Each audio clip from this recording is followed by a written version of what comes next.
Hello everyone, it's Shane Kanto, your Wasteland Reviewer, and this is my Oscar picks video for the new year, films of 2019 for the 2020 Academy Awards. So I'm going to go through all the categories and pick what I would pick for my winners based off of what the nominations are for the show. And I'm just going to go in order that the Oscar website has. So, performance by an actor in a leading role. So we have Antonio Banderas, Leonardo DiCaprio, Adam Driver, Joaquin Phoenix, and Jonathan Pryce. I would definitely go with Adam Driver, and I feel like it was the most emotional and widest range of emotions out of any of these performances, and Adam Driver really made it relatable and powerful and emotional, and I really felt sympathy for him, despite the fact that there's times where he was doing things you really shouldn't be sympathizing with him for, but you understood him throughout this whole situation, and it was a really powerful performance. Not to say that the others weren't, but I feel like he really owned this role, and that film was built on the dialogue and the performances in it. Performance by an actor in a supporting role nominees are Tom Hanks, Anthony Hopkins, Al Pacino, Joe Pesci, Brad Pitt. This is one where I definitely go with what the frontrunner is, and it's definitely Brad Pitt. He stole Once Upon a Time in Hollywood for me. He brought all the energy to it. Leonardo DiCaprio did a great job, but Brad Pitt was so effortlessly cool, and Cliff Booth was such a great character, and I absolutely loved his performance. Performance by an actress in a leading role. Cynthia Erivo, Scarlett Johansson, Saoirse Ronan, Charlize Theron, and Renee Zellweger. I really want to pick Saoirse Ronan because I love Saoirse Ronan, but really it should be Scarlett Johansson. Like I said with Adam Driver, this movie was built on these performances and the emotion and the humanity, and Scarlett Johansson really captures it. And I'm going to talk more about her in a little bit, but this was something really special and a great performance and a really human performance. And performance by an actress in a supporting role, Kathy Bates, Laura Dern, Scarlett Johansson, Florence Pugh, and Margot Robbie. I'm going Scarlett Johansson again. Her role in Jojo Rabbit honestly was my favorite role I've seen her in. It was something special. There was an energy and a personality to it, and that one particular scene where she's acting as her husband and her at the same time was something special and awesome to watch. Best Animated Feature Film. How to Train Your Dragon: The Hidden World, I Lost My Body, Claws, Missing Link, and Toy Story 4. I'm going to have to go with I Lost My Body. This was a mature, powerful, emotional, and ambitious animated film that tells two parallel stories that link together so personally. And the strange, weird, fantastical one with this living hand moving around, and this really human story about this young man in love, and this was a really powerful film, and I hope people check it out on Netflix. Achievement in Cinematography. We have Rodrigo Prieto for The Irishman, Lauren Sher for Joker, Jaron Blaschke for The Lighthouse, 1917 for Roger Deakins, and Robert Richardson for Once Upon a Time in Hollywood. Hands down, Roger Deakins. This is even a conversation. The camera work, everything about the cinematography, the lighting, everything was next level for 1917. Achievement in Costume Design, we have The Irishman, Jojo Rabbit, Joker, Little Women, Once Upon a Time in Hollywood.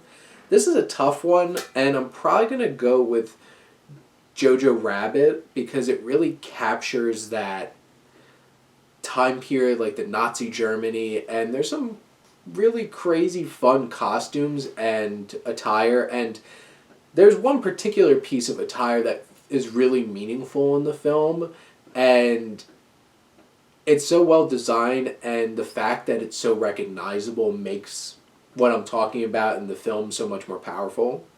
Achievement in Directing. Martin Scorsese for The Irishman, Todd Phillips for Joker, Sam Mendes for 1917, Quentin Tarantino for Once Upon a Time in Hollywood, and Bong Joon-ho for Parasite. I'm going to have to go with Bong Joon-ho, honestly. And Parasite's an impressive film and something special.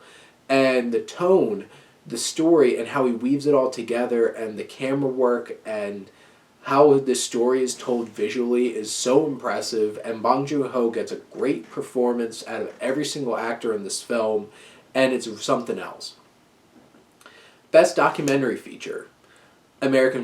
Factory, The Cave, The Edge of Democracy, For Sama and Honeyland. To be perfectly honest, I saw a lot of documentaries and only one of them got nominated, which some of them I thought really should have, so I'm a little disappointed with that. But I'm going to have to go with Honeyland. I forgot I was watching a documentary. It was such an impressive and ambitious narrative through a documentary that felt like it was a drama, and it was something really special. I really haven't seen the documentary short, so I'm not going to make a judgment on that. For film editing, we have Ford v Ferrari, The Irishman, Jojo Rabbit, Joker, and Parasite. I'm going to have to go with Ford v Ferrari because this was exhilarating and those race sequences were so impressive and how that was all put together and you felt the jolt of being in that car seat during that race and you really felt it and it was really impressive. Best International Feature Film of the Year, we have Corpus Christi, Honeyland, Les Miserables, Pain and Glory, and Parasite. Parasite. There's some great films on this list that I really, really loved, but Parasite, like I mentioned about Bong Joon-ho's direction, this was next level. This is a special film, and honestly, I think it could win Best Picture, and I definitely think it should win the foreign language one. Achievement in makeup and hair design, so we have Bombshell, Joker, Judy, Maleficent, Mistress of Evil in 1917. I'm going to go with Joker, specifically because that design of Arthur Fleck was so important to it, and it was so striking and iconic, and it was really important for this film, and I feel like it really hit its stride. Achievement in music, written for an original picture, original score, we have Joker's score, by Hildur Guðnadóttir, Alexandra Desplat for Little Women, Randy Newman for Marriage Story, Thomas Newman for 1917, and John Williams for Star Wars: The Rise of Skywalker. I'm going to say Thomas Newman for 1917. I got goosebumps at one very specific point in this film because the score and everything just playing together was so perfect. I feel like this is a triumphant and thrilling score that really benefited this film. Achievement in original song, I'm going to be mad about this because there's no Glasgow from Wild Rose, but we have I Can't Let You Throw Yourself Away from Toy Story 4, I'm Gonna Love Me Again from Rocketman, I'm Standing With You from Breakthrough, Into the Unknown from Frozen, and Stand Up. I'm probably going to say Into the Unknown. I really love the songs from Frozen, so I'm definitely going to go with that one. Best Picture of the Year nominees. So we have Ford v Ferrari, The Irishman, Jojo Rabbit, Joker, Little Women, Marriage Story, Once Upon a Time in Hollywood, 1917, and Parasite. Have to go with it, Jojo Rabbit, my top film of the year. Taika Waititi made a special film. It was something incredible, balancing all of the tone, the humor, the emotion, the characters, everything about it just works so well for me, and I feel like this is a special film of satire of hate that will transcend generations. And it's ambitious. It went there. Achievement in production design, The Irishman, Jojo Rabbit, 1917, Once Upon a Time in Hollywood, Parasite. 1917. I felt like I was there. I felt like I could smell those battlefields, and that's something impressive. I don't usually look at the best animated short, but Hair Love, absolutely love that one, so I really hope that one gets it.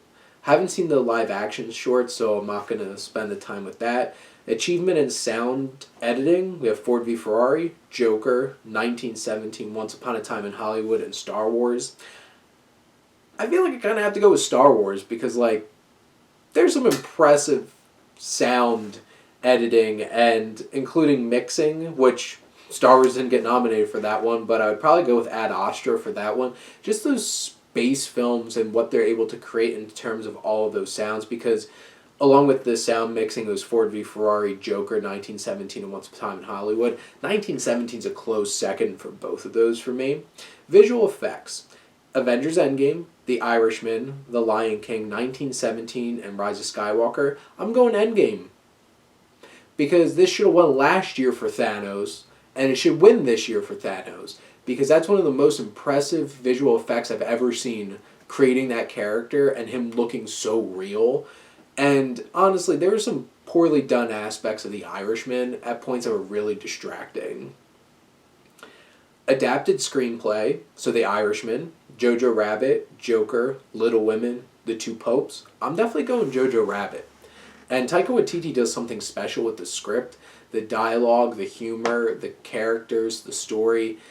It's so well put together and so ambitious. It really deserves it. But really, the original screenplays this year were where it was really at. So you have Knives Out, Marriage Story, 1917, Once Upon a Time in Hollywood, and Parasite. Rian Johnson, Knives Out. This is one of the sharpest scripts, so detailed, so funny, and so mysterious and thrilling, all in one. Great characters, great dialogue, 100% Knives Out. But those are my picks. We'll see what happens on Sunday, and after the show, comment and see how I did. But thank you as always for tuning in and supporting your Wasteland Reviewer.